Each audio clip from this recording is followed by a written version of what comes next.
Hello views, welcome to DJMS Tamil channel. Aaha Kalyanam சீரியலுக்கான upcoming எபிசோட்ல மக இவங்க ரெண்டு பேரையும் வீட்டை விட்டு வெளி தரத்தணும் அப்படின்றதுக்காக சித்ரா தேவி திரும்ப பிளான் பண்ண ஆரம்பிக்கிறாங்க. மதன் கிட்ட கௌதம் பேசுறத அடுத்து மதன் மூலியமா ஒரு போட்டோ வந்து வேதாச்சலம் வீட்டுக்கு வருது. அந்த கொரியரை முதல்ல காயத்ரி அவங்க வாங்கி அதுக்கப்புறம் ராஜலட்சுமி அவங்க கிட்ட கொடுக்க ஏதோ ஒரு வேலையின் காரணமாக தன்னோட அத்தை கிட்ட கொடுத்துட்டு போறாங்க.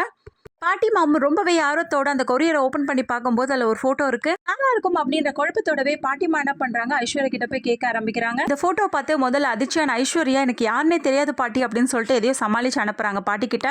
அவங்க என்ன நினைக்கிறாங்க, ஐஸ்வர்யாவுக்கு யாருன்னே தெரியல அப்படின்னு சொல்ற. அப்ப யாரா இருக்கும் சொல்லிட்டு அந்த குழப்பத்தோடய அங்கிருந்து போக ராஜலட்சுமி வராங்க. அங்கிருந்து என்ன அத்தமா அது கொரியர்ல வந்தது அப்படின்னு சொல்லிட்டு கேட்க சில மருந்து மாத்திரைங்க தான் வந்திருக்கு அப்படின்னு சொல்லிட்டு எதையோ சொல்லி சமாளிக்கிறாங்க. இன்னொரு பக்கம் தாத்தாவுடைய ட்ரீட்மெண்ட்டுக்காக வெளிநாட்டுல இருந்து அந்த டாக்டர் வந்திருக்காங்க.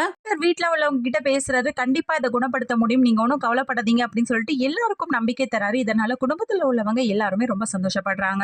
விஜயோட போட்டோ பிரபா என்ன பண்ணிருக்காங்க, மேல ஐ லவ்னு சொல்லிட்டு எழுதி கபோர்ட் கீழே வச்சிருக்காங்க. அந்த சமயத்துல கோடீஸ்வரி துணி எல்லாம் அடுக்கும் போது அந்த போட்டோ திடீர்னு பார்க்கும்போது ரொம்பவே அதிர்ச்சியா போய் நிக்கிறாங்க. விஜய காதலிக்கிற அப்படின்ற விஷயம் வந்து கோடீஸ்வருக்கு தெரிய வருது. உடனே ரொம்பவே அதிர்ச்சியானது மட்டும் இல்லாம பிரபாவை போட்டு பயங்கரமா அடிக்கவும் ஆரம்பிக்கிறாங்க. காரியம் நீ பண்ணி வச்சிருக்க அப்படின்னு சொல்லிட்டு பிரபாவை கேள்வி கேட்கறது மட்டும் இல்லாம பயங்கரமா திட்டவும் ஆரம்பிக்கிறாங்க. ஏற்கனவே இந்த ஐஸ்வர்யாவால மகாவோட வாழ்க்கை வீணா போனது பத்தாதான் இதுல வேற நீ வேற வாடி அப்படின்னு சொல்லிட்டு ரொம்பவே அழவும் ஆரம்பிக்கிறாங்க.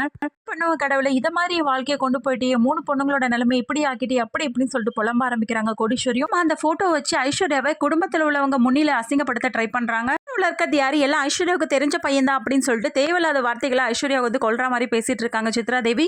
எல்லாத்தையும் காரணம் காட்டி ஐஸ்வர்யாவை வீட்டை விட்டு அனுப்புற தருணத்துல ஐஸ்வர்யா என்ன பண்றாங்க, மயக்கம் போட்டு கீழே விழ. அதுக்கப்புறம் என்னன்னு அப்படின்னு சொல்லிட்டு செக் பண்ணும் போது தான் தெரியுது அவங்க கர்ப்பமா இருக்கின்ற விஷயம்.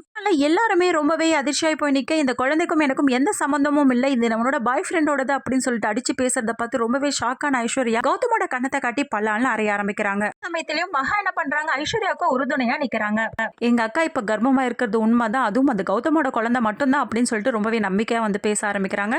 இதுக்கப்புறம் ஐஸ்வர்யாவுக்கு உறுதுணையா நிக்கிறதுனால திரும்ப வந்து சூர்யாவுக்கு கோவம் ஏற்படுமா, இல்ல பழைய மாதிரியே பேச ஆரம்பிக்கிறாரா, இது எல்லாமே தெரிஞ்சுக்கலாம் டிவிக்கு முன்னாடி. அதுக்கு மறக்காம நம்மளோட சேனல் வந்து சப்ஸ்கிரைப் பண்ணிக்கோங்க. கூடவே இருக்க அந்த பெல் ஐக்கானும் கிளிக் பண்ணிடுங்க. அப்பதான் நான் போடுற அடுத்தடுத்த வீடியோஸ் உங்களுக்கு நோட்டிபிகேஷன்ல வரும். ஓகே வியூவர்ஸ், தேங்க்ஸ் ஃபார் வாட்சிங் திஸ் வீடியோ.